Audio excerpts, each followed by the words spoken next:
Selamat pagi teman-teman. Berjumpa kembali dalam ibadah sekolah minggu Lovely GKM Gloria. Selamat beribadah.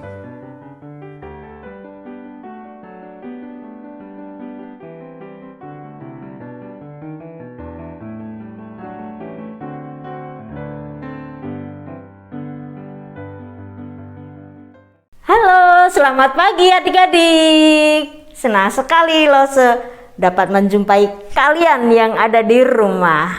Yuk kita berdoa dulu sebelum kita bersama-sama masuk dalam ibadah sekolah minggu Lovely Gloria. Kita berdoa ya. Tuhan Yesus, terima kasih pada pagi hari ini kami boleh datang kepada Tuhan. Kami boleh bersama-sama beribadah di rumah kami masing-masing. Meskipun kami secara online Tuhan, tetapi kami yakin Tuhan hadir di tengah-tengah kami. Engkau ada di dalam hati kami. Terima kasih Tuhan Yesus. Engkau memberkati kami, memberkati ibadah kami. Di dalam nama Tuhan Yesus kami berdoa dan bersyukur. Amin. Sekarang bersama-sama kita akan menyanyikan satu buah pujian dengan judul Pakailah Aku.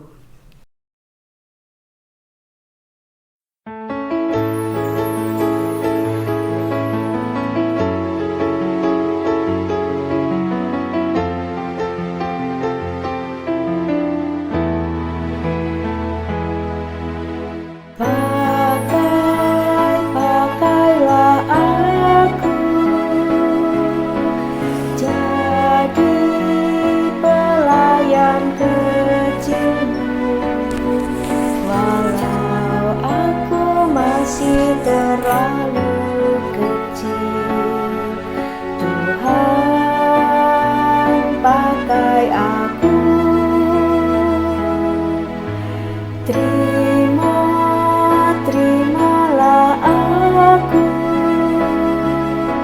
sebagai persembahan hidup, walau tiada lagi yang ku miliki selain diriku sendiri. Ingatkan tekadku ini sampai ku besar nanti. Ku mau serahkan hidupku untuk sahabatku.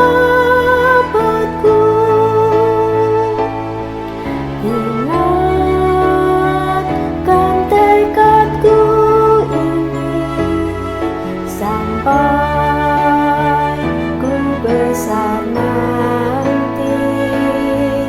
Ku mau serahkan hidupku untuk sahabatku.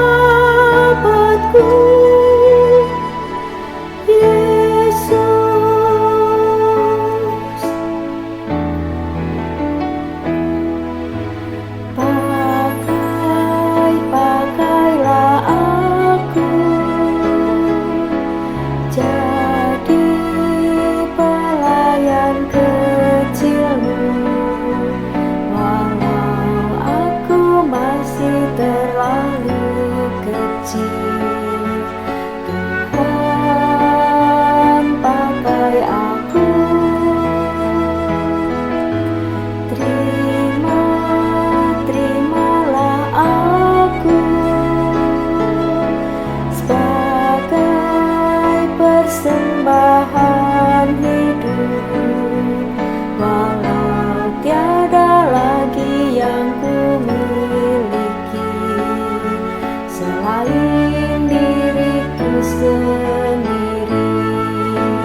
Hai adik-adik lovely yang cakep dan cantik. Bagaimana kabarnya hari ini? Loseina berharap kalian dalam keadaan sehat. Adik-adik, kita akan mendengarkan firman Tuhan. Sebelumnya, mari kita sama-sama berdoa. Kita mohon pertolongan Tuhan agar kita menerima bimbingannya, kita dapat mengerti firman Tuhan atau kehendak Tuhan kita, Yesus Kristus ya. Yuk, mari kita sama-sama berdoa. Tuhan Yesus, terima kasih untuk hari ini. Kami sekali lagi diberikan kesempatan, menyampaikan puji-pujian kami. Kami diberikan kesempatan saat ini akan mendengarkan firman Tuhan. Tuhan Yesus, kami mohon kepadamu, Roh Kudus, tolong kami agar kami sama-sama dapat mendengarkan firman Tuhan dan juga mengerti firman-Mu dan mengetahui apa yang dikehendaki oleh Engkau. Tuhan Yesus, Kau tolong Loseina akan menyampaikan firman Tuhan. Berkati juga semua anak-anak Sekolah Minggu Lovely yang mendengarkannya walaupun di rumah masing-masing. Terima kasih Tuhan Yesus, di dalam nama Tuhan Yesus kami telah berdoa mengucap syukur. Amin. Adik-adik, Loseina akan memperlihatkan sebuah video. Yuk, mari kita simak bersama-sama.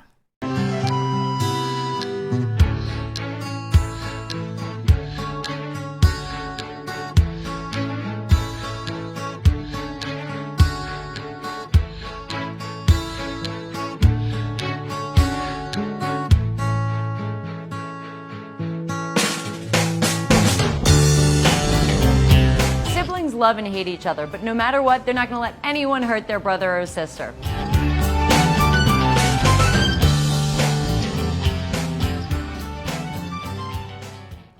Siapa di antara kalian yang punya adik?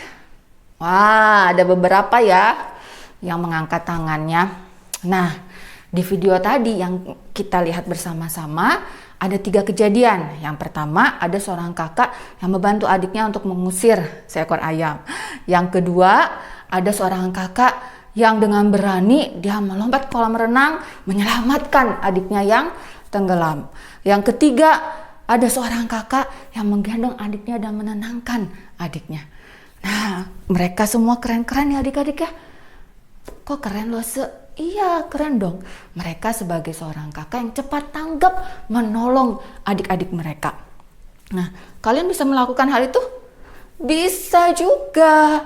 Banyak cara yang bisa kalian lakukan untuk menolong saudara kalian. Misalnya salah satunya mungkin di antara kalian ada yang punya pengalaman, kalian menemani adik kalian pergi ke dokter karena adik kalian takut, lalu kalian menenangkan adik kalian. Itu juga pengalaman yang sangat baik. Itu juga hal yang baik yang bisa kalian lakukan. Menjadi seorang penolong itu mudah dan menyenangkan. Tetapi terkadang bisa susah juga. Karena kita membutuhkan keberanian ketika kita menolong seseorang. Contohnya, ketika kalian tahu teman kalian dituduh mencuri. Padahal teman kalian tersebut tidak mencuri. Nah, kalian harus memiliki keberanian untuk berkata jujur kepada guru kalian. Nah, di dalam Alkitab, tepatnya di kitab Kisah Para Rasul 23 ayat 11 hingga ayat yang ke-25, di sana dicatat bagaimana seorang anak muda yang memiliki keberanian untuk menolong seseorang. Siapakah dia dan apa yang dilakukannya? Mari kita simak bersama-sama. Kalian ingat Rasul Paulus? Allah telah memanggil Rasul Paulus menjadi hambanya. Allah memberikan tugas yang besar dan yang sangat penting untuk dilakukan oleh Rasul Paulus. Rasul Paulus menjadi misionaris yang akan bepergian ke banyak bagian dari dunia dan berkhotbah kepada banyak orang. Rasul Paulus menaati panggilan Allah dan membawa pesan Injil itu ke mana-mana. Ia berkhotbah kepada orang-orang Yahudi dan orang-orang bukan Yahudi. Lalu dia mengunjungi gereja-gereja yang telah dirintisnya dan menguatkan iman orang-orang percaya di sana. Setelah Paulus mengadakan beberapa perjalanan misi, dia sangat ingin kembali ke Yerusalem. Tetapi orang-orang memberitahu dia bahwa akan sangat berbahaya apabila Rasul Paulus kembali ke Yerusalem. Ada yang mengatakan, banyak orang di sana ingin membunuhmu karena engkau memberitakan tentang Kristus. adik-adik, Rasul Paulus tahu bahwa hal itu benar adanya. Akan tetapi dia juga percaya bahwa Allah menghendaki dia untuk pergi ke Yerusalem. Sehingga dia berani pergi ke sana. Ketika Rasul Paulus tiba di Yerusalem, orang-orang Kristen di sana sangat bahagia melihat dia dan mendengarkan apa yang ingin dia sampaikan. Lalu Rasul Paulus dan teman-temannya pergi ke Bait Allah. Ketika mereka berada di sana, beberapa orang Yahudi dari Asia melihat Paulus. Lalu mereka berteriak, Orang ini adalah musuh kita. Dia tidak memberitakan kebenaran. Dia berbicara menentang orang-orang kita dan hukum Taurat. Bantu kami untuk menyingkirkan dia. Orang-orang ini menghasut orang banyak yang hadir di situ dan semua orang di sana akhirnya menjadi sangat marah kepada Rasul Paulus. Mereka menangkapnya, menyeret dia keluar dari Bait Allah dan mulai memukulinya. Orang-orang di sana tidak tahu bahwa Rasul Paulus memberitakan kebenaran dan justru musuh-musuh Rasul Pauluslah yang benar-benar salah. Lalu kepala pasukan Romawi dan prajurit-prajuritnya datang. Ketika kerumunan orang yang marah itu melihat mereka berhenti memukuli Paulus. Para prajurit tidak tahu tentang apa yang sedang terjadi, tetapi mereka tahu bahwa mereka harus menenangkan keadaan sebelum orang-orang itu membunuh Rasul Paulus. Akhirnya mereka menangkap Rasul Paulus dan membawanya ke penjara terdekat di mana dia akan selamat dari amukan massa. Keesokan harinya Rasul Paulus dibawa untuk menghadap kepada Mahkamah Agama, pengadilan tertinggi para pemimpin Yahudi. Ketika Rasul Paulus berbicara kepada mereka, para anggota Mahkamah Agama menjadi sangat marah terhadap apa yang disampaikan oleh Rasul Paulus, sehingga kepala pasukan Romawi itu takut Rasul Paulus akan dikoyak-koyak oleh mereka. Akhirnya dia membawa Rasul Paulus kembali ke penjara. Ketika Rasul Paulus ada di penjara, Tuhan datang dan berbicara kepadanya. Kuatkanlah hatimu. Sebab sebagaimana engkau dengan berani telah bersaksi tentang aku di Yerusalem, demikian jugalah hendaknya engkau pergi bersaksi di Roma. Hati Rasul Paulus pasti sangat bersuka cita ketika Tuhan datang dan menguatkan hatinya. Tuhan selalu menepati janjinya. Maka Rasul Paulus tahu, walaupun dia ada di penjara saat ini, dia pasti akan sampai ke Roma untuk berkhotbah tentang Tuhan Yesus. Akan tetapi, keesokan harinya, lebih dari 40 orang bersekongkol untuk membuat sebuah rencana rahasia untuk membunuh Rasul Paulus. Mereka menghadap imam-imam kepala dan tua-tua Yahudi yang juga ingin menyingkirkan Rasul Paulus dan menceritakan tentang rencana mereka.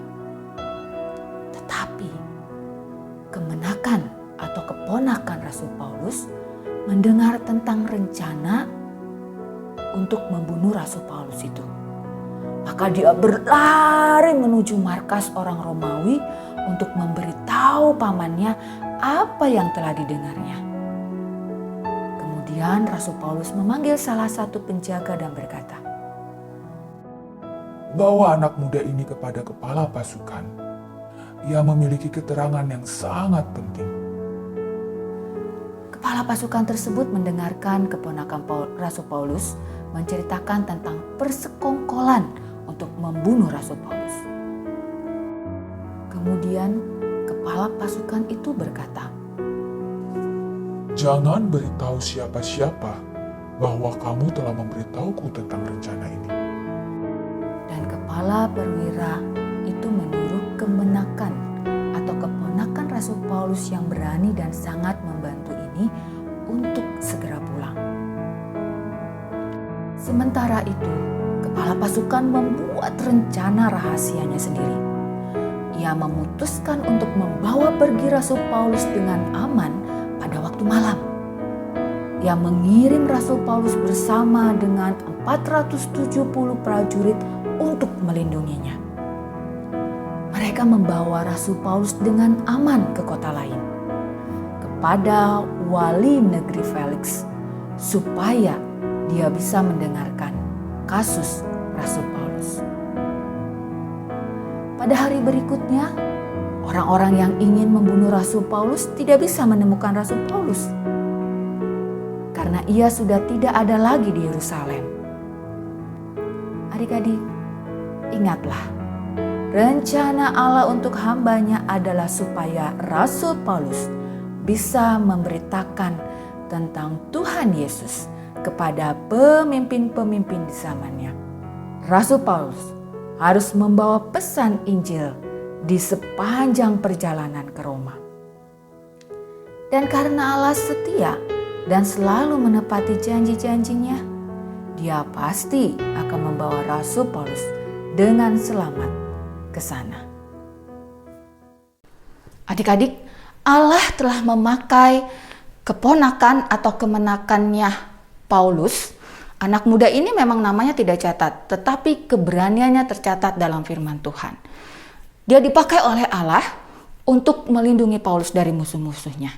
Dan Allah juga memakai kepala pasukan Romawi yang memiliki otoritas atau kekuasaan untuk memerintahkan ratusan prajuritnya melindungi Paulus kemana selama dia di Yerusalem, dan juga melindungi Paulus ketika dalam perjalanan menuju wali negeri Felix. Allah memberikan kepada kita para pekerja yang setia melayani Allah dan yang membantu untuk membimbing dan menolong kita. Siapa ya adik-adik para pekerja yang setia tersebut? Ada pendeta, guru sekolah minggu, guru di sekolah, orang tua kalian. Mereka adalah para pekerja yang setia yang menolong adik-adik. Lalu apa yang bisa kalian lakukan untuk menolong mereka? Kalian bisa gunakan tangan kalian dan mulut kalian untuk berdoa atau mendoakan pendeta kita, mendoakan guru sekolah minggu kita, mendoakan guru di sekolah. Bahkan kalian pun harus mendoakan orang tua kalian. Apalagi yang bisa kita lakukan di rumah? Kalian bisa gunakan tangan dan kaki kalian untuk membantu orang tua kalian. Nah, mari kita sama-sama berdoa, kita mohon kepada Tuhan agar kita dapat melakukan seperti yang Tuhan kehendaki, yaitu dengan keberanian kita dapat menolong sesama kita, kita dapat menolong orang-orang yang sudah dipakai oleh Tuhan untuk mendampingi kita, baik di rumah, mendampingi kita di sekolah, maupun yang mendampingi kita di gereja. Mari kita berdoa.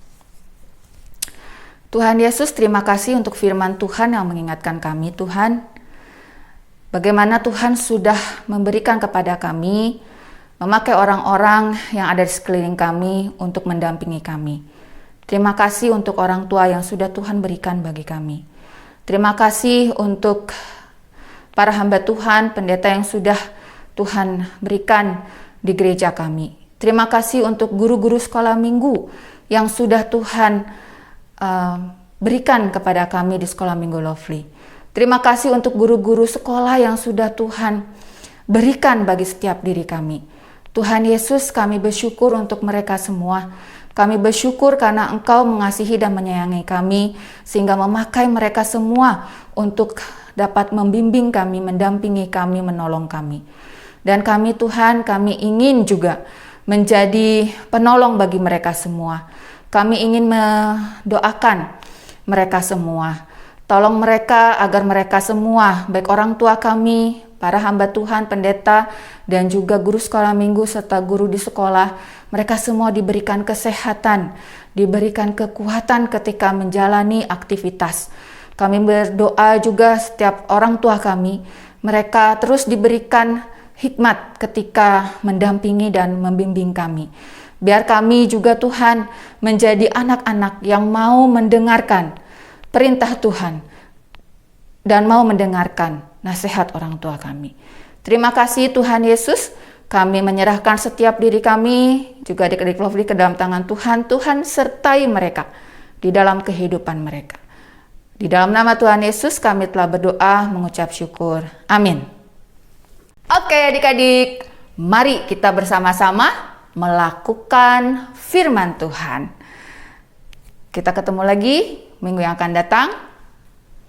Selamat hari Minggu, Tuhan Yesus memberkati. Bye-bye.